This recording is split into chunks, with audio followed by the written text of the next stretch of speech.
여러분이라면 이런 며느리 받아들일 수 있겠습니까? 며느리의 거짓말이 끝없는 거짓말 뭐가 진짜일까요? 처음엔 나이였고 그리고 숨겨둔 자식이 있더군요. 그걸 우리 아들도 몰랐답니다. 결혼식도 조촐하게 하자더니 이유가 있었죠. 그런데 우리 아들이 그런 여자 손을 꼭 붙잡고 이렇게 말하더군요.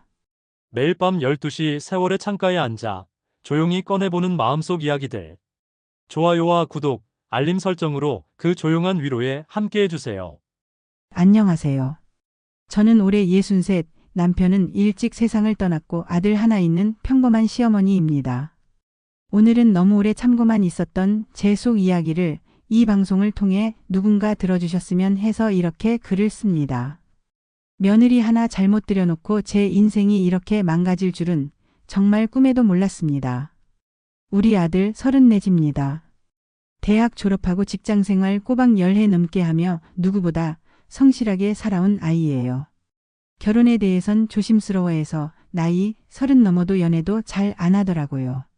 그러다 갑자기 어느 날 여자 하나를 데려왔습니다. 자기보다 4살 어린 30살 여자라고 했어요. 단아한 외모에 또박또박 말 잘하고 대기업 다닌다는 말에 솔직히 마음이 놓였어요. 어머님, 결혼은 조용히 하고 싶어요. 스몰 웨딩 하려고요. 예식장보다 조촐한 장소에서요. 그 말을 듣고 처음엔 조금 섭섭했지만 요즘 세대가 그렇다니까 이해했어요. 무엇보다 우리 아들이 좋다니까 저도 좋았습니다. 하지만 그 결혼 지금 생각하면 시작부터 사기극이었습니다. 며느리는 자기 나이를 30이라 했지만 결혼하고 주민등록 등본 떼보니 41였어요. 무려 7살을 속인 겁니다. 처음엔 제가 잘못 봤나 싶어 눈을 비볐습니다. 그런데 이름도 생년월일도 주소도 다 맞았어요. 경악한 저는 당장 아들을 붙잡고 따졌죠. 너 그 여자 진짜 나이 알고 있었어? 그런데 우리 아들이 뭐라 했는지 아세요? 응, 알고 있었어. 그 말에 저는 더 이상 아무 말이 나오지 않았습니다. 왜 엄마한텐 말 안 했어? 엄마가 반대할까봐 그게 무서웠어. 그 자리에서 숨이 멎는 줄 알았습니다. 하지만 이게 끝이 아니었습니다. 며느리에게 이혼 경력이 있다는 건 우리 아들도 몰랐던 사실이었어요. 그리고 더 큰 충격은 그 여자에게 초등학생 딸이 있다는 사실을 알게 된 겁니다. 친정집에 맡겨두고 혼자 사는 척 연기하며 우리 아들한테 접근했던 거예요. 그 사실을 알게 된 건 정말 우연이었습니다. 며느리가 전화를 하다 제가 있는 줄 모르고 이런 말을 했거든요. 저는 손자 이유식 재료를 챙기느라 냉장고 앞에 있었고 며느리는 제가 이미 방에 들어간 줄 알았던 것 같아요. 엄마, 은서 이번 주에 뭐 해? 과외 끝나고 내가 데리러 갈게. 어쩌면 주말에 같이 여행 갈지도 모르니까 짐 좀 챙겨줘. 은서? 그 이름을 듣는 순간 뭔가 이상하단 느낌이 들었습니다. 며느리 친척 중엔 그런 이름을 들은 적이 있던가. 은서라는 이름이 머릿속에서 떠나질 않았고 이상한 직감이 자꾸 가슴을 쳤습니다. 그날 밤 저는 잠도 안 자고 인터넷과 서류에 매달렸습니다. 며느리 이름으로 검색된 건 별로 없었지만 혼인관계 증명서와 기본증명서를 떼보니 몇 년 전 다른 남성과 혼인 및 이혼한 기록 그리고 가족관계 증명서엔 딸 최은서라는 이름이 분명히 올라 있었습니다. 설마 했던 예감이 현실이 되어버렸습니다. 전 머리를 한 대 세게 얻어맞은 기분이었습니다. 그렇게 순하고 단정한 말투 뒤에 7살이나 나이를 속이고 이혼해 딸까지 숨긴 여자가 있었다니. 하지만 저는 아직 아들에게 그 얘기를 꺼낼 수 없었습니다. 아직 확신이 부족하다고 느꼈고 증거가 더 필요했으니까요. 며칠 뒤 제가 직접 확인할 기회가 왔습니다. 며느리가 주말에 외출한다며 옷을 단정히 차려입고 외출 준비를 하고 있었어요. 저는 민재 돌봐주겠다며 집에 남았고요. 그날 오후 택배가 하나 도착했습니다.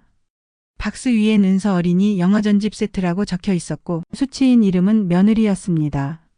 그 밑에 주소 며느리의 친정집 주소로 돼 있었습니다. 순간 머릿속이 정리됐습니다. 통화 속 이름, 증명서에 적힌 아이, 그리고 지금 막 도착한 이 박스까지. 이제는 더 이상 의심할 것도 없었죠. 저녁에 며느리에게 조용히 물었습니다.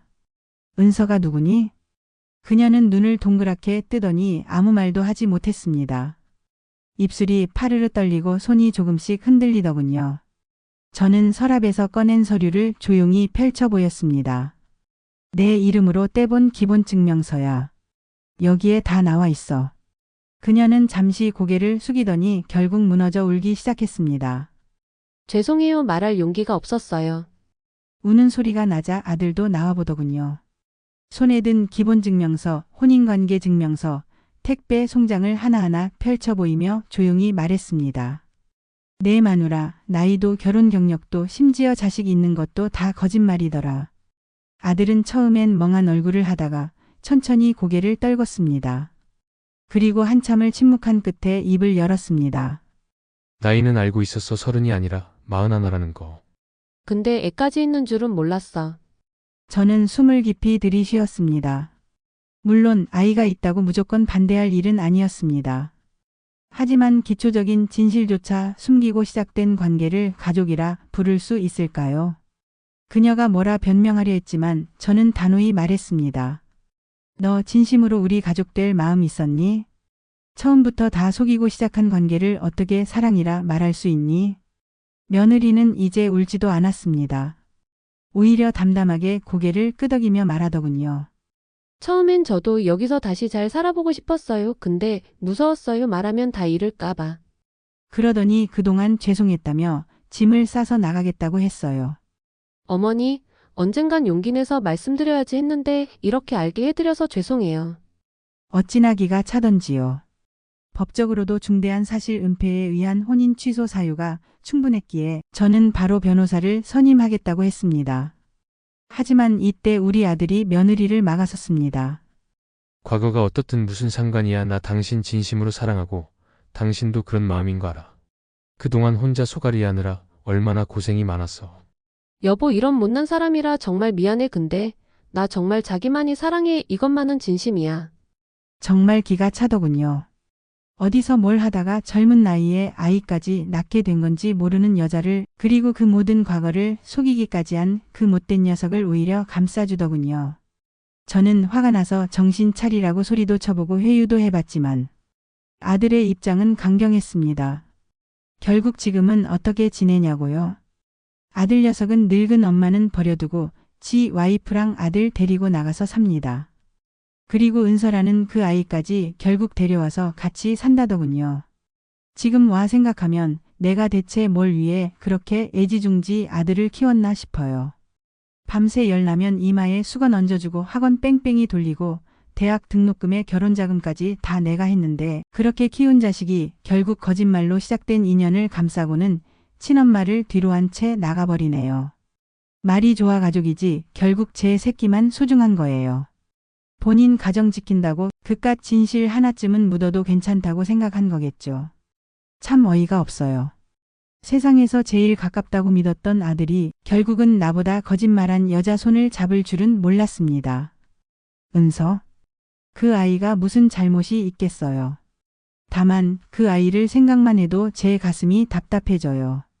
내 손주랑 똑같은 식판에서 밥을 먹고 같은 엄마 품에 안기겠죠.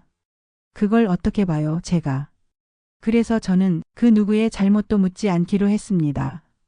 그래야 저라도 사라지니까요. 이젠 전화도 안 해요. 명절엔 문자 한 줄 옵니다. 엄마 잘 계시죠? 민재는 잘 커가고 있어요. 그 한 줄이 다예요. 손주가 나 없이 크는 게 가슴 아프지만 그래도 제 인생 남은 날들까지 그 아이 인생에 들러붙고 싶진 않아요. 가끔은 꿈에서 아들이 나와요. 어릴 때처럼 제 무릎에 누워 엄마 냄새 좋아라며 잠들던 그 모습으로. 눈 뜨면 허탈해요. 그 애는 이제 제 무릎 대신 다른 여자의 거짓말 위에 기대어 살아가고 있으니까요. 이제는 다 부질없습니다. 자식 잘 키우면 뭔 소용이에요. 사랑 하나에 눈 멀어 진심을 버리고 진실도 버리는 걸요. 남은 인생은 그냥 조용히 더 이상 누구한테도 기대지 않고 살아가려고 합니다.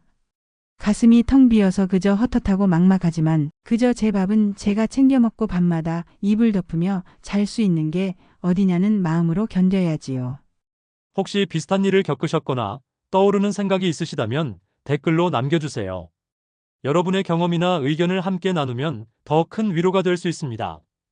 구독과 좋아요는 사연자에게 큰 힘이 됩니다. 감사합니다.